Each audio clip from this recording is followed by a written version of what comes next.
Здравейте и добре дошли в канала на платформата за холистично здраве Терапевт Инфо. Аз съм Виолета Николова и днес ще говорим за нещо, което стои в основата на човешкото благополучие, но често остава пренебрегвано. И това е силата на нашата мисъл и как тя създава нашия живот.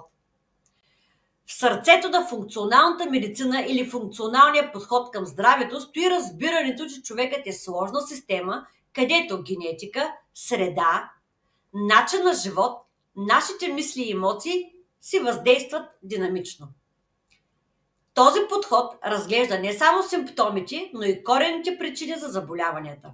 Днес ще се съсредоточим върху това как нашите мисли не само влияят на ежедневните ни решения, но и буквално оформят биохимията на тялото ни, определяйки нашето здраве, емоции и дори съдбата ни. Нека започнем с въпрос, който всеки от нас поне веднъж се е задавал. Защо съм тук? Какъв е смисълът на моя живот? Защо съм тук на тази земя? Това не е просто философска дилема. В функционалния подход към здравето вярваме, че смисълът и целта са неразделни от здравето. Без усещане за цел, тялото и ума се изтощават. Стресът от липсата на смисъл може да активира хронични възпалителни процеси в тялото и да ускори стареенето, както и да компрометира имунната ни система. Целта на нашето съществуване, макар и да изглежда абстрактна концепция, е в основата на нашата биологична устойчивост. Човек, който знае защо живее, какъв е смисълът на неговото съществуване, е по-способен да се справя с болести, стрес и житейски предизвикателства. Развитието и осъзнаването на себе си не са просто духовни стремежи, а те са фактори за по-добро здраве и дълголетие. В функционалния подход към здравето често се казва, че здравето на индивида е здравето на общността, а здравето на общността е здравето на цялата ни планета. Представете си своето тяло като микрокосмос, а вас, човека, като една клетка в организма на Земята. Както здравата клетка поддържа тялото ни живо и енергично, така и балансираните хора поддържат хармонията на света. Ако всеки от нас се грижи за своето физическо, ментално, емоционално и духовно здраве, тази верига от грижи ще се разпростре отвъд личното и ще се отрази на хората около нас. Това е ефектът на домино в здравето. В противен случай, както болната клетка може да зарази цялата система, така и вътрешният ни дисбаланс влияе на обществото и на околните. Нека поговорим за ума като за градина.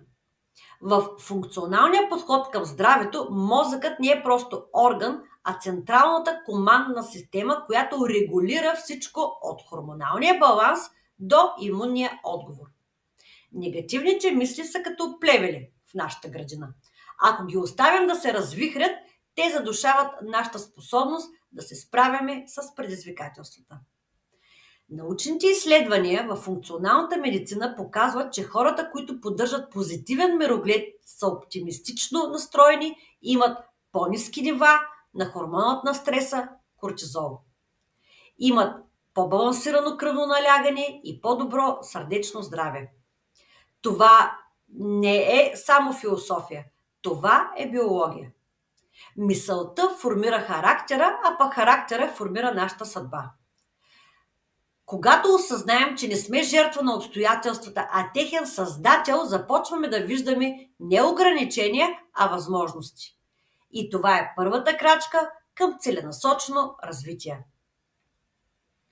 Стигнахме до една ключова точка и това е как влиянието на мислите ни се отразяват върху физическото ни здраве.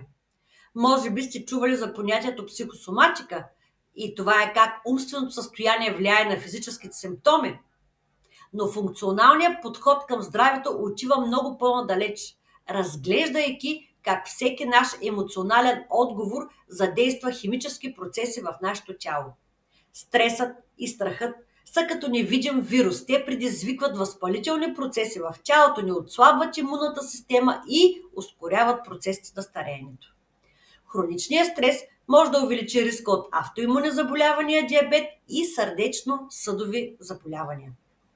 От друга страна, Мисли на благодарност и радост активират парасимпатиковата нервна система, което води до релаксация, подобряване на съня и възстановяване на физическото тяло. И тук идва най-важното. Здравето не започва само с храната, а и с мисълта. Може да следвате перфектна диета, но ако умът ви е изпълнен с негативност и тревога, тялото ви няма да може да се възстанови напълно. Менталната детоксикация също е много важна, колкото и физическата. Но какво може да направим днес, за да подобрим състоянието си? Първо трябва да осъзнаваме. Първата стъпка към промяната е осъзнаването. Наблюдаваме своите мисли и чувства, без да ги осъждаме и променяме вътрешния си диалог. Когато забележите негативни мисли, ги заменяте с конструктивни и позитивни убеждения. Трябва да практикуваме умствено здраве, т.е. медитация, дълбоко дишане и благодарност са научно доказани методи за подобряване на физическото и психическото ни здраве. Трябва да практикуваме интегративен подход към здравето и да не забравяме, че умът и тялото са едно цяло. Да работим едновременно върху менталното и физическото си състояние. Днес разгледахме едно важно откритие. Силата да създаваме живота, който искаме, първо се формира в нашите мисли. И това не е просто мотивационен лозунг, а доказан научен факт. Здравето не е отсъствие на болест, а хармония между ума, тялото и духа. Ако вие сте специалист или консултант в областта на здравето и личностното развитие, ви каня да се присъедините към нашата платформа Терапевт Info, където ще продължим да изследваме и прилагаме тези принципи в практиката. Заедно можем да създадем общност, която не само да подпомага, но и вдъхновява хората. В Терапевт Info ще продължим да изследваме тези връзки между ума, тялото и духа, като ви предоставяме знания, инструменти и вдъхновение за по-добро разбиране и практическо приложение на тези принципи в ежедневието ви.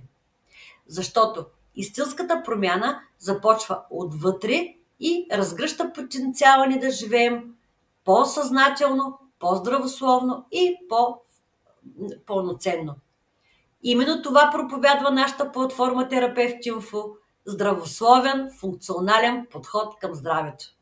Затова, ако вие сте консултант или специалист или център, който има отношение към холистичното здраве на хората, моля, присъединете се към нашата платформа и оформете своята практика чрез 3 наши годишни абонаментни предложения. Ако нещата, които говорим в нашия канал и разискваме, ви харесват, ви призовавам да се абонирате за канала ни.